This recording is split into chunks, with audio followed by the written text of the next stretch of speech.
Of all murders, the hardest to understand come from a deranged mind. People thought this was some sort of a Halloween prank. A young woman goes on a shooting rampage in a shopping mall. She had been working up to this day for a long time. A nurse does the unthinkable and kills her patients. Bobby Sue definitely had some deep-rooted psychological issues.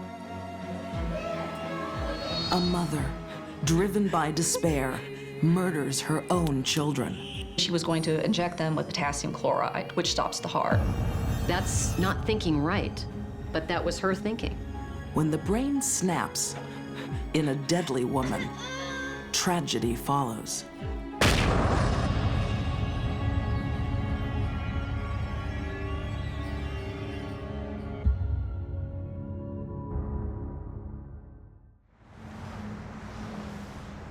The deadly power of a twisted mind is made shockingly clear on Wednesday, October 30, 1985.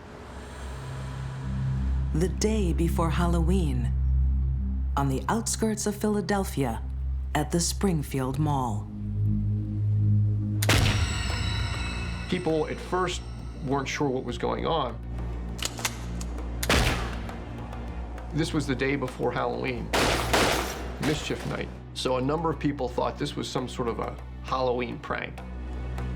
You know, someone in a costume who was pretending, you know, to be a killer. But 25-year-old Sylvia Seegrist isn't pretending. She's on a rampage. It's the sort of crime that touches people right where their fears are. Could this happen to me while I'm out shopping? This one stood out because it occurred in a public place, and it was perpetrated by a woman. Philadelphia Inquirer journalists Reed Cannelly and Russell Eshelman dissected the 4 deadly minutes when a crazed shooter let loose on Springfield Mall. The scene that day was sort of a mixture. At first it was confusion, and then it was chaos. A person dressed in fatigues jumped out of that car with a rifle and began shooting at people. The first person that she took a shot at, she missed him. Immediately after him was a woman standing at an automated teller machine. She was not hit. Sylvia is firing a .22 caliber rifle from the hip. Initially, witnesses thought they were looking at a male because of the way the person was dressed. She's hardly aiming when she hits her first victim. 2-year-old Receive Cosman is hit in the chest. The effect of a .22 caliber projectile on an infant's body would be devastating, particularly to the heart and the lungs. It's going to immediately perforate those organs and cause massive internal bleeding. Receive would later die. At the time, I was a young father and had young children, and so, you know, when I look back on that, thinking, you know, that could have been us, I mean, I think that's when it sort of hits you.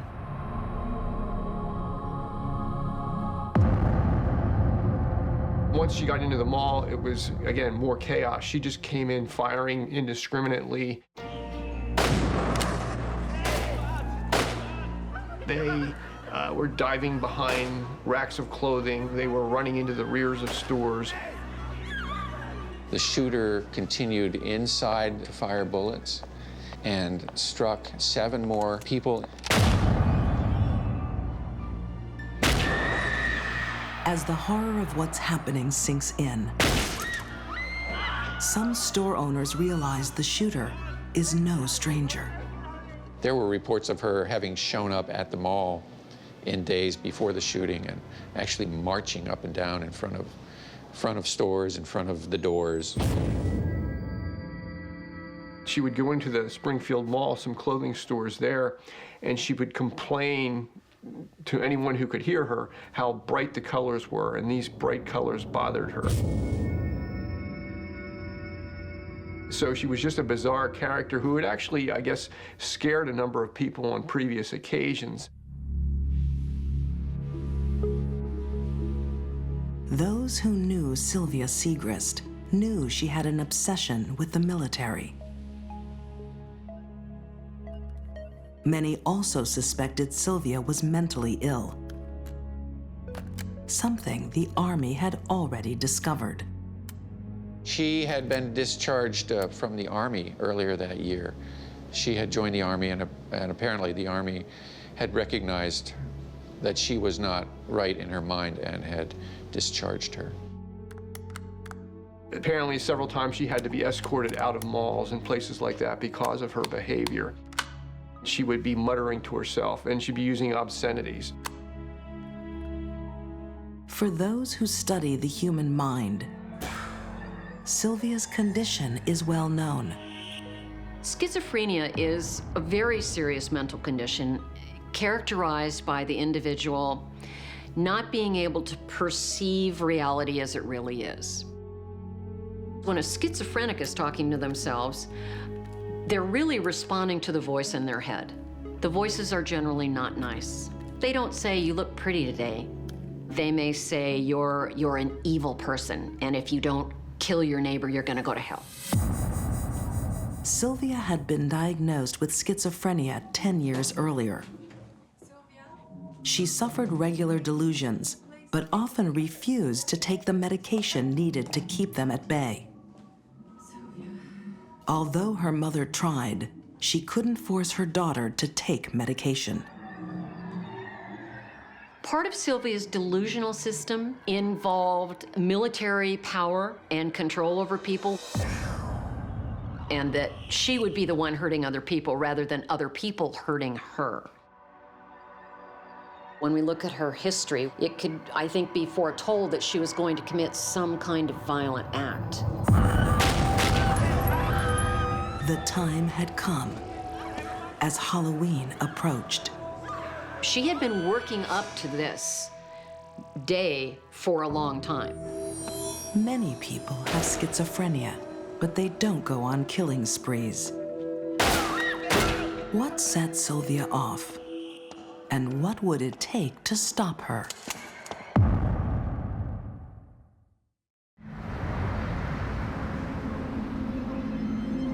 At Springfield Mall, near Philadelphia, a diagnosed schizophrenic and military fanatic is randomly shooting customers with a .22 caliber rifle. It appeared that she took no notice of any characteristics of people to decide whether they were going to be shot at or not. She just shot. 25-year-old Sylvia Seegrist appears delusional. She is muttering, probably answering voices inside her head. She was firing indiscriminately. She was firing oftentimes from her hip. She was not aiming the rifle per se.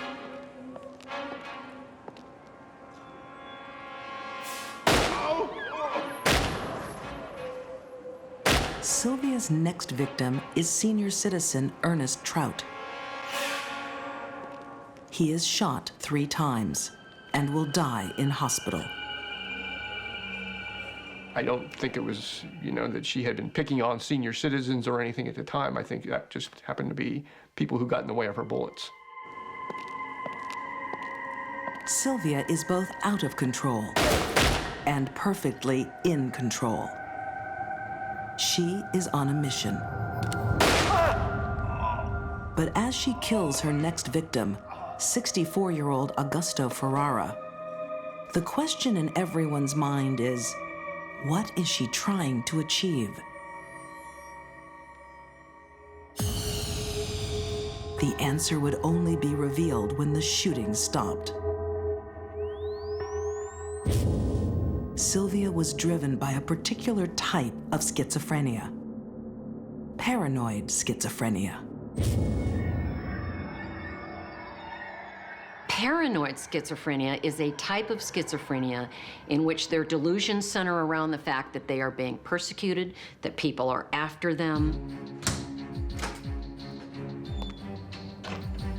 Sylvia has been in and out of mental hospitals for years, and she fears her mother wants to send her back.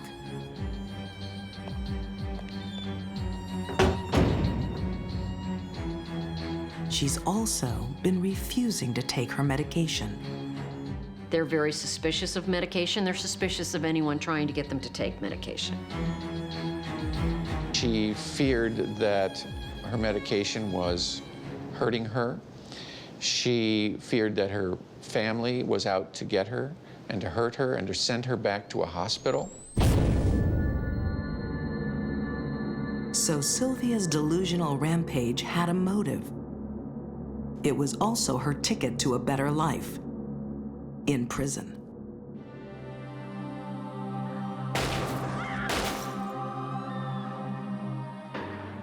She decided, for whatever reason, that the hospital was worse than prison, and that in her twisted state of mind, she would do something to go to prison instead of to the mental hospital. Sylvia was finally stopped by the most extraordinary accident. 24-year-old grad student John LaFour mistook Sylvia for a prankster. She was getting on his nerves. He just walked up to her while she was firing, took the gun from her.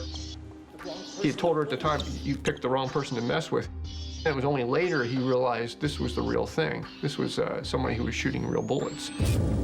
John was an accidental hero, but his intervention was enough to break through Sylvia's delusion. That was probably the first moment of reality she'd had in quite a while. What he was saying to her at the time brought focus on reality, even momentarily, and she was able to put the gun down and stop.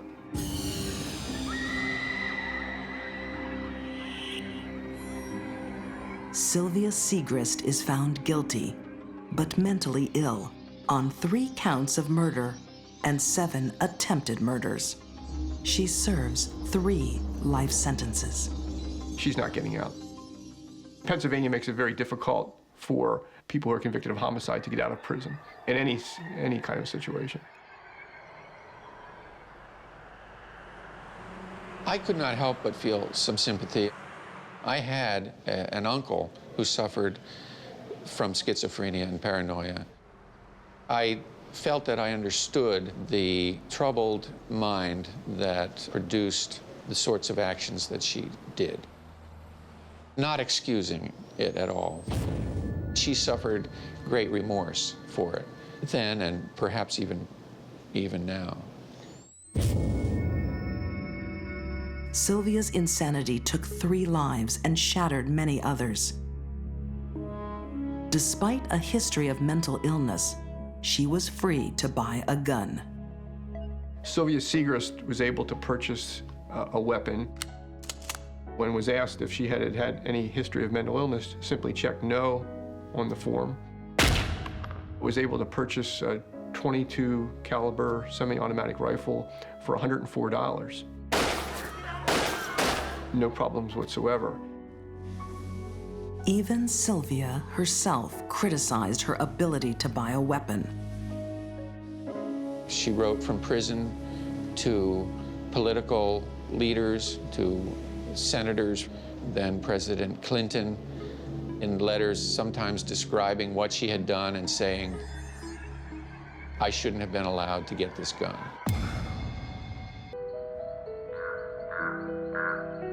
Criminal insanity turns our assumptions about human nature and human behavior upside down. It can even challenge our most basic instincts, as it did late one evening in Sherwood, Arkansas.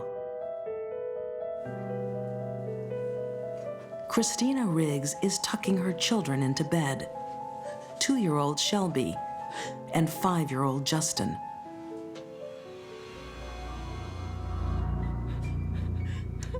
But this touching scene is not what it seems. It is a crime that would send shockwaves around the country. It was a horrible thing for people to have to think about. A mother's purpose is to protect her children, to take care of her children. It's probably one of the most tragic cases I've ever been involved in because it was a murder that didn't have to happen. Just 26 years old, single mom Christina is about to do the unthinkable. Extinguish her own flesh and blood. Two innocents who trust their mother with their lives.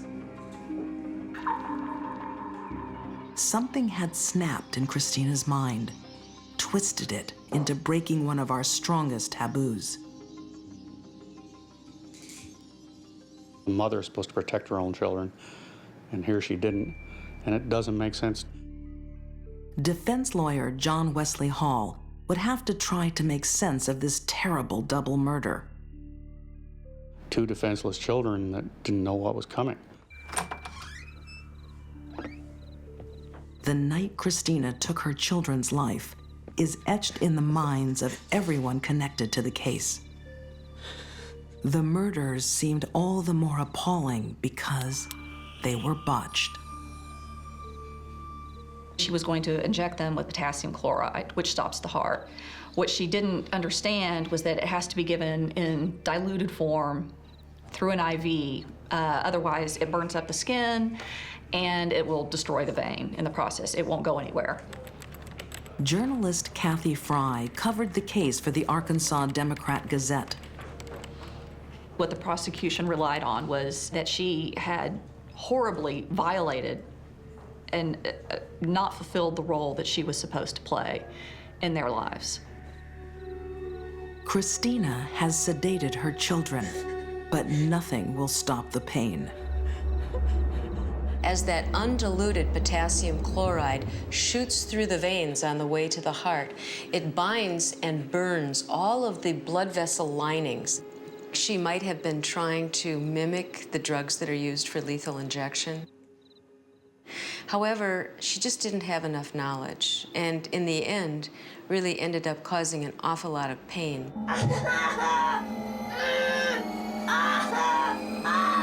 So what brought Christina to that fateful night in 1997? By her own accounts, trouble had followed her for most of her life. Christina was separated from her siblings at an early age and raised alone by her mother. In her diary, Christina wrote of sexual abuse from a neighbor and a family member.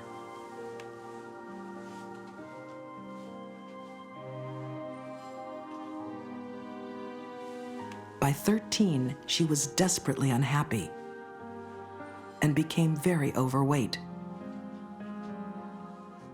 Part of it is a psychological barrier to the offender. If I make myself unattractive, no one will want to touch me, and that's what I want. I'll put this layer of protection over me so that my heart can never be hurt again by trusting the wrong person. Christina's childhood abuse had another disturbing consequence. In her later teenage years, when it came time to find love, she turned to the only courtship she knew: sex. This is not unusual for women who were abused as young girls. That's what the abuser taught them. This is not a good foundation for a long-term relationship and raising children. At 20, Christina got pregnant with her son, Justin. But as other lovers had done before, the father skipped town. Then came the man she would marry and a chance for happiness. She was pregnant when she married John Riggs, but on their wedding night, another blow. Christina miscarried. A year later, a glimmer of hope finally arrived in the form of daughter Shelby. But the marriage didn't last. Christina was alone again, this time a single mom. Each tragedy cut deeper into Christina's mind, a mind that already had seen far too much despair. There was a cousin who had killed himself. Her own mother had tried to kill herself when Christina was a baby. And there was, I believe, a grandmother who eventually was committed to a mental institution. But Christina's family past is about to be eclipsed by a crime that would turn all of Arkansas against her. In Sherwood, Arkansas, Christina Riggs has sedated her two young children, Shelby and Justin. She's preparing to kill them with an injection of toxic potassium chloride, often used in prison executions. Generally speaking, when mothers kill their children, they don't poison them. Although I wouldn't say she was trying to poison them. She thought she was going to give them a quick and painless death. 5-year-old Justin is in agony because his mom miscalculates the concentration. Undiluted potassium chloride is just destroying her son's veins. Panicked, Christina reaches for another injection, morphine, hoping it eases the pain. Unless the morphine is injected intravenously, it takes a period of time for it to work. I suspect that when he was in pain and in moving and wiggling about, there was no way she could get a needle into one of his veins. The scene is unimaginable to those who know Christina as a caring mother and professional nurse. Chrissy always wanted to help people. She was a nurse. She was always helping someone. Elizabeth Nottingham knew Christina from two insightful perspectives. As her sister and as a counselor herself. She too needed to know what drove Christina to filicide, the killing of one's own children. I was almost hoping to find that she wasn't a good parent, then I could be mad at her. You know, I went through her house with a fine-tooth comb. All the chemicals were locked away. The food was in the refrigerator. Even pictures of their fathers was in their room above each of their beds. She was great with the kids. Christina was so devoted, she worked long hours at Sherwood Heart Hospital to provide for her children. Raising kids with a full-time job was hard enough, but her long string of misfortune just kept coming.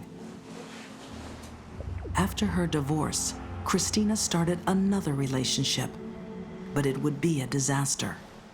The guy not just broke her heart, but took her credit card. I mean, it's one thing to have someone dump you, it's another to have them rip you off and leave you destitute, too. Broke, with no prospect of paying her family's bills, Christina is spiraling into depression.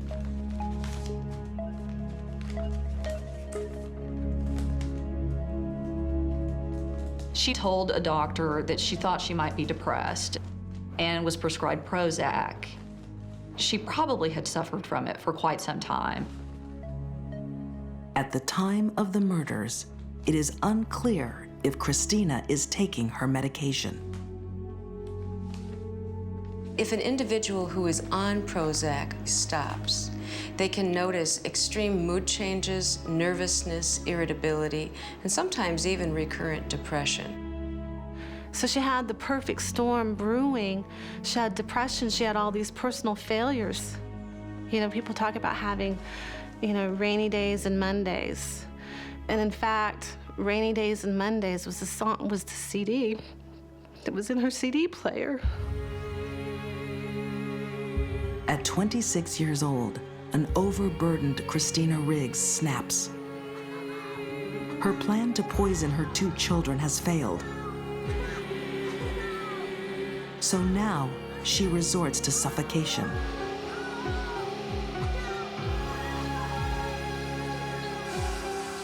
When somebody smothers another, they usually put something soft, like a pillow or a fluffy blanket, over their face. The person dies as a result of lack of oxygen or asphyxia, and it causes brain damage. The brain swells, compresses those vital structures at the base of the brain, and we have death.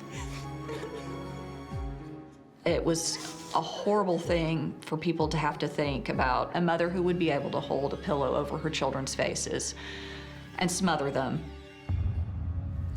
I don't think that people wanted to or were ready to address why she did it.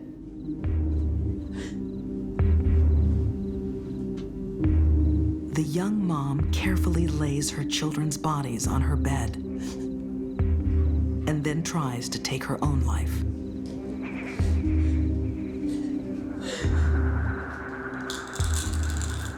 She then took 28 of the antidepressants. That was the rest of the bottle. She tried to inject herself with potassium chloride in her arm, and it burned a hole and collapsed the vein.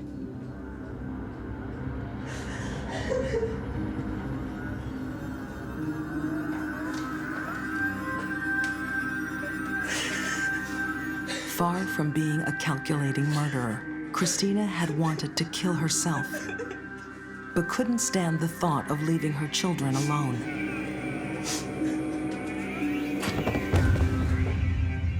The children initially she was not going to include in the suicide, but she decided 2 days before she did it that she was going to take them with her. If she left the kids behind, she was afraid that the children would be separated, go to their fathers, for instance, and be split up. She just thought there was no other way out, and she thought that no one else would take care of her kids, and that they would be better off. In her mind, she was saving them from future sadness. Christina! But the tragedy doesn't end that night for Christina. 19 hours after the occurrence, her mom found her, and she was just barely alive. Christina survives her suicide attempt and now faces community outrage.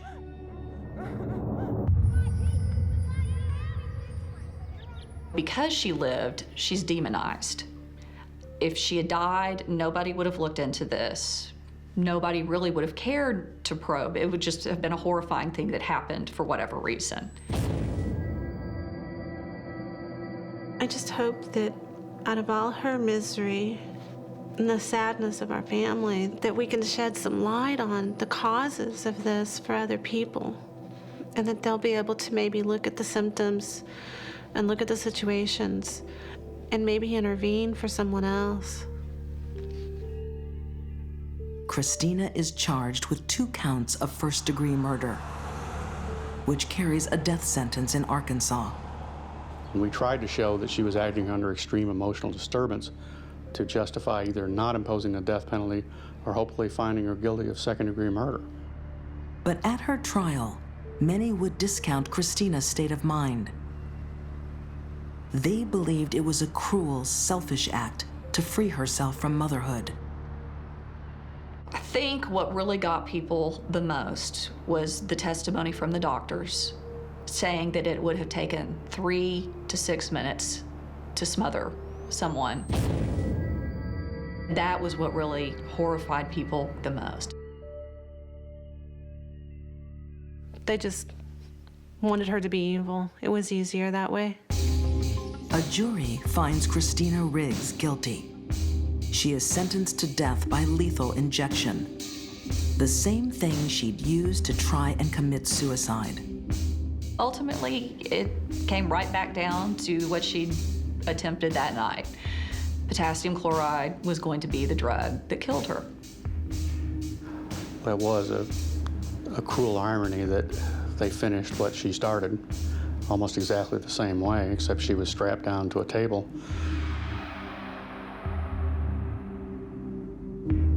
John Wesley Hall witnessed the execution. And you could see her face, and it allows them to say their last words. The face changes color as the drugs take effect, and you turn gray. Skin turns gray. And it's rather shocking to watch it happen. A woman's instinct to protect is one of the most powerful emotional forces we know. But for a mind twisted with depression and self-loathing, like Christina's, that power can turn deadly. She was possessed with a black depression, and she did not want to leave her children in an unkind, cruel world to have a horrible life as she had it. That's the way she was thinking. That's not thinking right, but that was her thinking.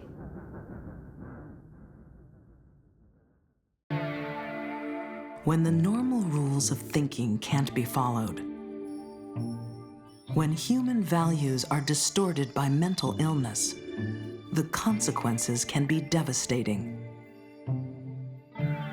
Other victims are the innocent and the powerless, as they were in a small Florida nursing home. It's 3 a.m. in St. Petersburg, during what nurses call the graveyard shift. But in the winter of '84, it will be the hour when patients will go to their graves. In a 50-bed facility, a death of 12 people in 13 days. Wow, you know, what's going on here? The first victim, an elderly resident who will have his twilight years cut short. His killer is the very person charged with his care. Nurse Bobby Sue Dudley.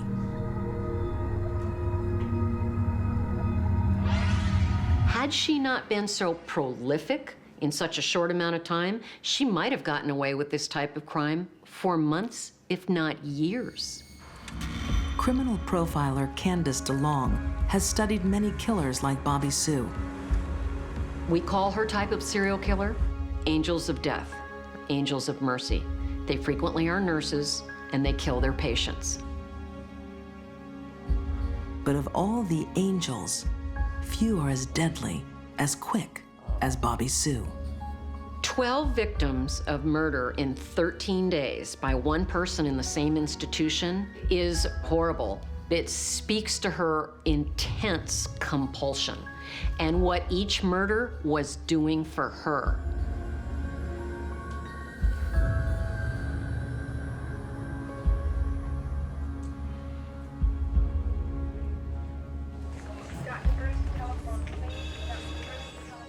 Quite frankly, I think Bobby Sue probably could be termed as having deep-rooted psychological issues that surfaced after the investigation was begun. This case would take Florida Chief Assistant State Attorney Bruce Bartlett on a journey through a twisted mind into the bizarre world of the serial killer. She was starved for attention and would do things physically, mutilating herself if necessary to attract the attention that she desired.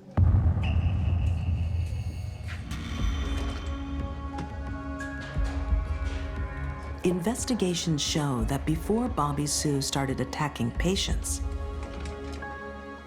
she was attacking herself. Munchausen syndrome is a disorder in which the person makes themselves ill or injures themselves in order to get attention. Investigators would uncover a long history of self-harm. I think it would be safe to say that she had Munchausen syndrome. Bobby Sue had her ovaries removed. There were stomach tumors, a broken arm that wouldn't heal, a hysterectomy, gallbladder problems, ulcers, pneumonia. Each illness brought her the attention she craved. This isn't looking good at all. Between surgeries, there were fainting spells. Munchausen syndrome, it's called a factious disorder. There are certain events that can happen in a child's life or an adult's life that can push them in the general direction that they will crave attention and will actually hurt themselves to get it.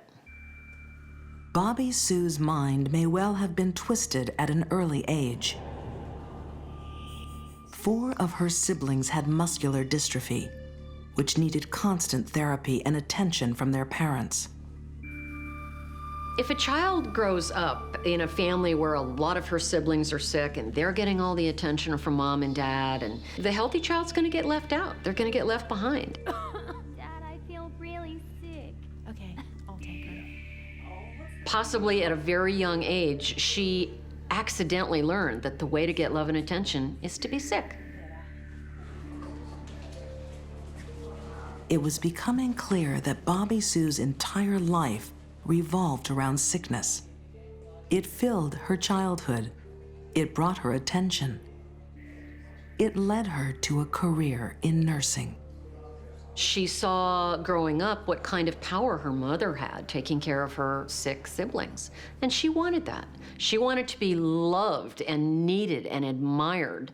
And if she could get that by being a nurse, all the better. But at some point, her desire for attention switched from harming herself. Now she wanted to harm others. In St. Petersburg, Florida, 1984, a frightening picture is emerging as police investigate an epidemic of nursing home deaths at the North Horizon Health Center. They had all these deaths occurring, which was extremely out of the ordinary for that particular facility. Basically what happened, you had several deaths in a short span of time. Detectives Tom Rossi and Robert Engelke would soon find a common link to 12 unexplained deaths in just 13 days. Some of the deaths, quite a few of the deaths were occurring while Bobby Sue Dudley was working on her shift. Their suspect, Nurse Bobby Sue Dudley, has a long history of harming herself to get attention. You know, it has to be something going on more than what we're seeing on the surface here. More troubling for the detectives was that Bobby Sue somehow managed to become a licensed nurse, despite a serious psychiatric history. She received her nursing degree in '75. She's been in and out of institutions in Illinois for a 10-year period prior to even coming to Florida. Circumstantial evidence implicates Bobby Sue, but the victims show no obvious signs of injury. There are only suspicions. You do get this feeling, but you know, you can't convict or do anything just by a gut feeling, so you have to be able to substantiate what your gut feeling is. Investigators start exhuming Bobby Sue's victims, hoping that their bodies will speak from the grave. One of the bodies that came up had several injection sites, and there seemed to be some sort of a trace of like zinc or whatever, which would indicate the possible use of insulin. Insulin, stored under lock and key at the nursing home, is used to stop diabetic patients becoming hypoglycemic. On her graveyard shifts, only Bobby Sue held the key. Insulin overdose is also known as insulin shock. It causes a variety of symptoms, all of which can lead to death. If someone was given an insulin overdose, their blood sugars would very rapidly drop, and very rapidly this individual would lose consciousness. If they did not receive any sugar soon, this could go on and become irreversible brain damage and cause death. Many of the bodies of Bobby Sue's victims yield evidence.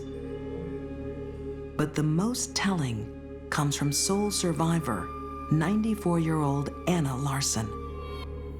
Although in a coma, her blood test reveals insulin.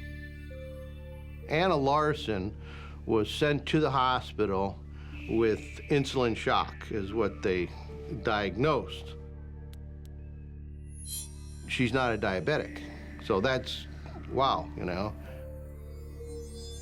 It became evident that, somebody had injected that insulin.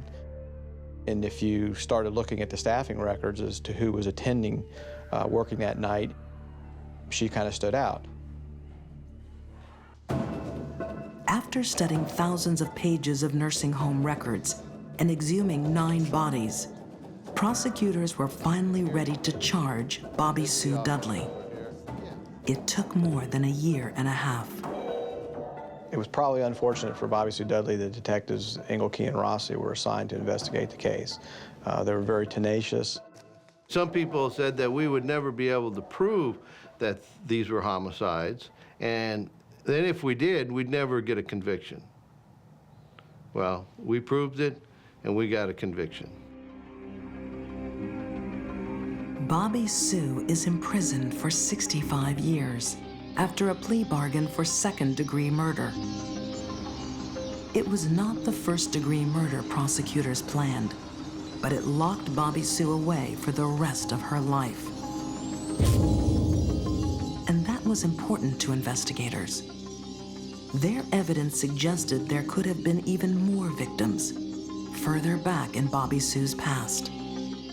I think everybody felt that there was more than the ones that were at North Horizon. This is a behavior that has been going on for a number of years. She had more than an opportunity at other facilities. It would raise your suspicions as to maybe she was involved in more than what we could prove.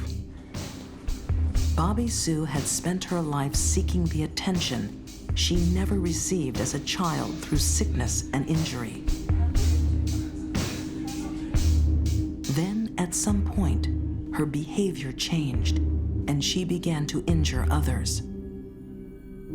I think the best explanation as to Bobby Sue's behavior of killing all these people that she was caring for is, in this case, Munchausen by proxy, hurting someone else to get attention for yourself. Bobby Sue would never live out her jail term.